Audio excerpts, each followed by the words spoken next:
स्वस्त्यस्तु ते कुशलमस्तु चिरायुरस्तु विद्याविवेका कृतिकौशलसिद्धिरस्तु ऐश्वर्यमस्तु बलमस्तु राष्ट्रभक्ति सदास्तु वंशः सदैव भवता हि सुदीप्तोऽस्तु।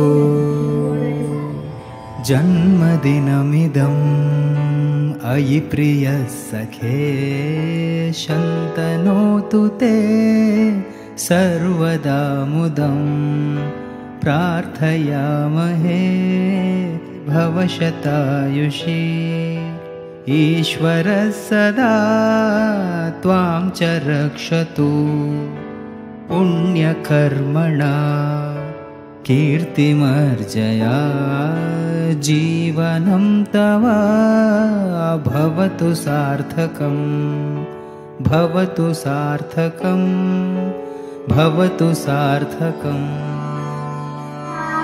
अर्जुनवाच एवं सततयुक्ता ये भक्ता।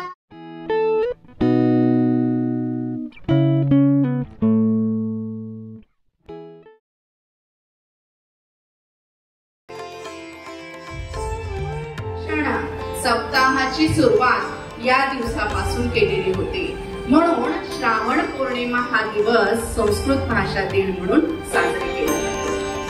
आपण फक्त संस्कृत भाषा ही गुणवत्ता वाढवण्यासाठी किंवा आपल्याला संस्कृत भाषेमध्ये मार्क्स चांगले मिळतात म्हणून आपण म्हणाले आहे। संस्कृत भाषेमध्ये अनेक असे श्लोक आहेत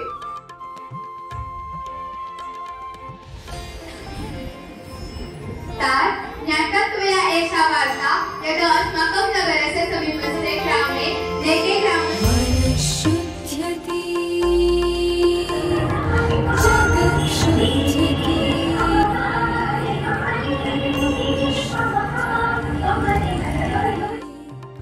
जगच्छुद्ध्यति मनश्शुद्ध्यति